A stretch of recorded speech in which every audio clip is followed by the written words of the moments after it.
Estando próximo à Páscoa dos judeus, Jesus foi para Jerusalém, com as ovelhas e os bois.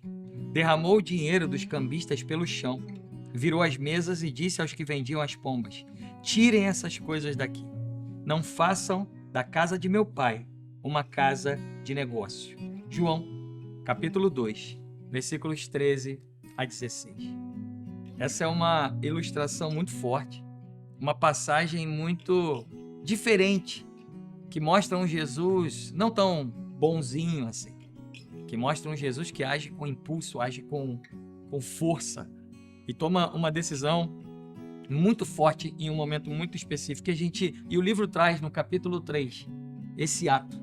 A gente vê um Jesus que chega num lugar e briga com todo mundo e destrói todo um cenário que estava vigente naquele local.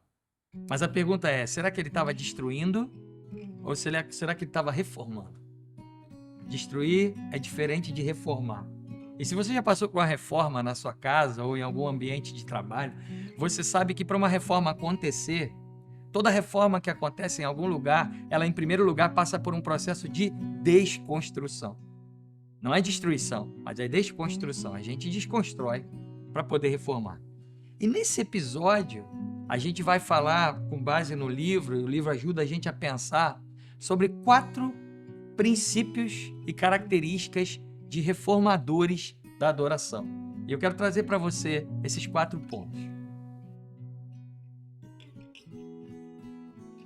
Discernimento é uma das características que reformadores têm, principalmente reformadores da adoração. Quando a gente olha, por exemplo, de Jesus, o que o levou a fazer o que ele fez, a gente percebe que ele tinha um discernimento diferente das pessoas. Algumas perguntas que o livro traz, que eu nunca tinha parado para pensar, mas que são muito profundas, primeiro, por que ninguém notou o que Jesus notou? Segundo, por que ninguém fez o que Jesus fez? Aquele cenário que estava ali naquele momento, ele não aconteceu do dia para a noite. Um amigo meu costuma dizer que ninguém tropeça em montanha. A gente não cria um monte de coisas na nossa vida num piscar de olhos. As coisas vão se acumulando. Todo aquele cenário de corrupção, todo aquele cenário de cegueira espiritual, ele foi se instalando. Provavelmente décadas aconteceram ali para que aquele cenário ficasse daquele jeito. E as pessoas não perceberam. Por quê? Porque as pessoas não discerniam mais o que precisava ser discernido. E a gente não é muito diferente dessas pessoas. A gente pode estar caindo no erro de não discernir o que precisa ser discernido.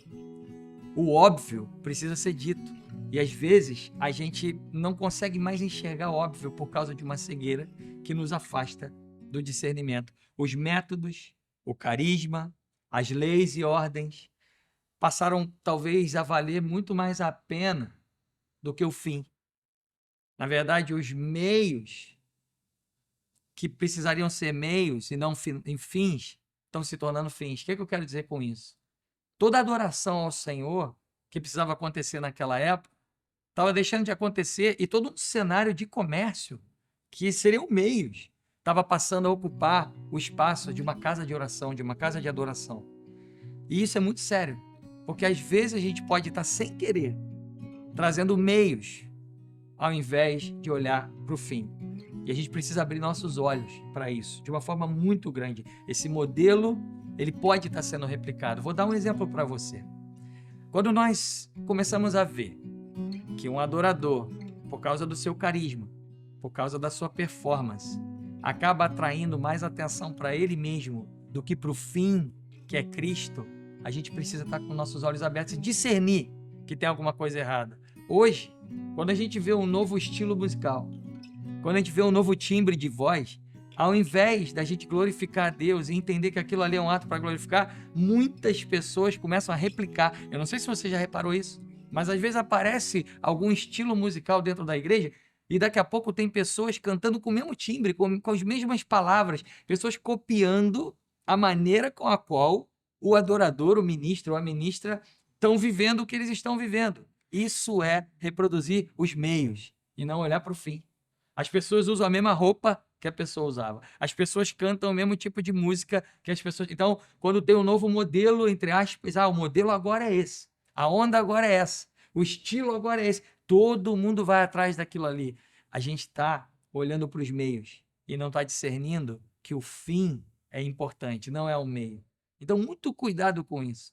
Se você tem olhado para os meios, tem olhado para pessoas, tem olhado para formas, tem olhado para métodos, mais do que para o fim, que é a pessoa de Jesus Cristo, que é a adoração a Jesus, talvez, você possa estar correndo o risco de se perder num processo de cegueira e não discernir o que Jesus quer mostrar para a gente que uma casa de oração deve ter.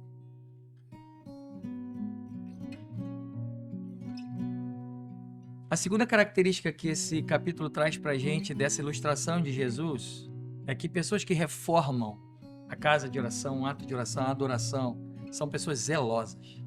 O zelo pelo Senhor e o zelo pela sua obra, ele é muito necessário. O zelo é uma palavra muito forte. E existe uma outra palavra que é muito bonita e que isso aqui mexeu muito comigo, porque eu uso muito essa palavra equilíbrio. Equilíbrio é uma palavra importante. Mas eu fiquei pensando até que ponto o equilíbrio camufla a falta de zelo. O que eu quero dizer com isso? Quando a gente lê na Bíblia que Moisés, ele chegava para Deus e falava coisas do tipo: se a tua presença não for comigo, eu não irei. Se a tua presença não for para lá, eu não vou sair daqui. Não me deixe sem tua presença. Quando a gente ouve essas palavras, a gente começa a pensar no quão forte é a consequência de você viver essa palavra. Uma pessoa zelosa, uma pessoa que entende que o zelo é necessário, é uma pessoa que vai entender que a gente vai ter que ser radical em algumas coisas. E por que a palavra equilíbrio pode camuflar o zelo? Porque tanto eu quanto você, se a gente começar a levar isso ao pé da letra, se a gente começar a ser zeloso a ponto de não se mover mais, enquanto Deus não der uma palavra, ou enquanto Deus não tirar uma palavra, não parar de se mover, certamente muitas pessoas bem intencionadas vão virar para a gente e vão falar: calma, você precisa ser mais equilibrado, você precisa de mais equilíbrio, você está sendo muito radical. Será? Isso tem mexido comigo, porque há uma linha tênue entre o equilíbrio e a falta de zelo. Será que por um pseudo-equilíbrio a gente não está negociando valores que talvez não seriam inegociáveis? Isso é o que a gente tem que parar para pensar. Até que ponto nossas atitudes estão mais preocupadas em manter o status quo, em manter o movimento, em manter a máquina rodando, do que em zelar pela obra do Senhor? A atitude de Jesus naquele lugar foi uma atitude muito, muito forte, que muitas pessoas naquele momento ali devem ter olhado para ele: que cara radical, que cara intransigente, que cara grosso, que cara politicamente incorreto. Mas Jesus, ele fez uma atitude por zelo. Ele zelava pelo Senhor e pela obra do Senhor, e ele não fez questão alguma de passar por cima do status quo para mostrar que o zelo era importante. Se nós não formos zelosos pelo Senhor e pela sua casa, nós seremos por alguma outra coisa, pela nossa carreira, pela nossa conta bancária. Talvez seja por isso que Paulo indique às pessoas que nunca se casem, porque às vezes a gente começa a descer níveis a palavra não é radicalidade, mas de zelo pela obra do Senhor, por amor a uma boa vida, a uma boa qualidade de vida. E, gente, eu estou falando isso para mim, porque isso é sério. Isso acontece com todos nós estamos sujeitos a isso. Toda reforma numa casa, ela passa por um momento de caos. Toda reforma passa por um momento em que as cadeiras estão fora do lugar, as roupas estão fora do lugar, a poeira que você achou que não viria para o quarto tal acaba vindo, e é um momento caótico. Principalmente quando você faz uma reforma morando dentro da casa. É o pior dos cenários, mas isso acontece com muita gente. Tudo entra nesse movimento de caos. E o problema é que ninguém quer viver o caos. Mas em alguns momentos o caos é necessário. Quando Jesus ele faz o que ele fez, ele instaura o caos. Fica uma cena tensa. A gente vê um Jesus tenso ali. Mas o zelo, ele em alguns momentos vai instaurar o caos. Porque se você buscar a palavra do Senhor, e se talvez a palavra for espere, você precisa esperar. E aquilo vai gerar um caos para os ansiosos, vai gerar um caos para quem quer mover a máquina, vai gerar um caos se você precisa continuar andando. E o status quo acha que tem que parar, aquilo vai gerar um caos. Mas o zelo pelo Senhor e pela sua obra vai te fazer estar no lugar certo. Porque o contrário disso é a pressa. Se você não é zeloso, você pode ser apressado. E a pressa é o maior inimigo desse processo. Porque a pressa, ela vai, na ânsia de acabar logo uma situação, de finalizar logo alguma coisa, ela vai te fazer perder o zelo. Ela vai te fazer perder o cuidado. Ela vai te fazer, talvez, ultrapassar limites que não deveriam ser ultrapassados. Essa palavra é muito forte. Essa palavra é muito analítica. É uma característica de um reformador da adoração.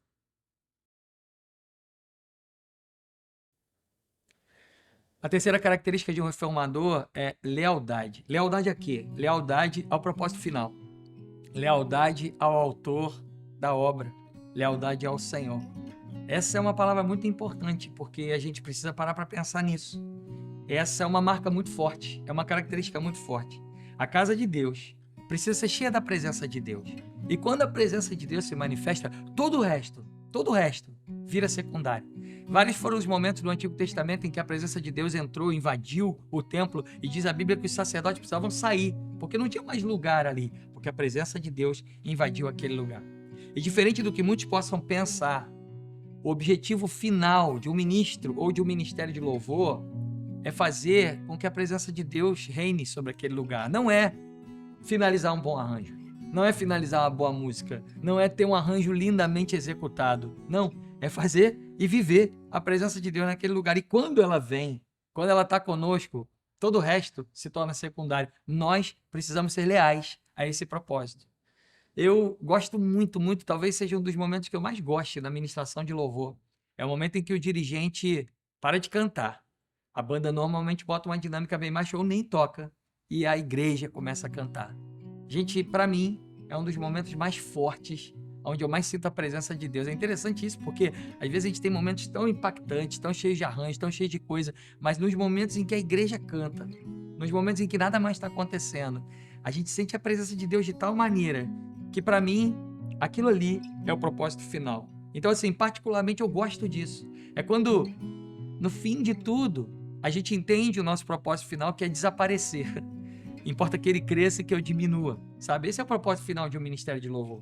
É desaparecer. Desaparecer junto e no meio da congregação, para que o Senhor apareça. Então, se você parar para pensar nisso, você vai entender que a lealdade aos processos precisam acontecer. Eu queria terminar esse terceiro ponto como ilustração. Eu toquei muito tempo no meio secular.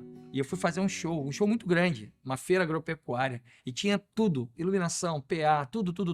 E era um evento enorme no Nordeste do Brasil. E a gente subiu no palco, passou o som, toda uma estrutura, muito dinheiro envolvido. A cantora foi pro camarim, a gente estava ali se preparando. Quando a gente subiu para fazer o show, muita gente, um monte de coisa.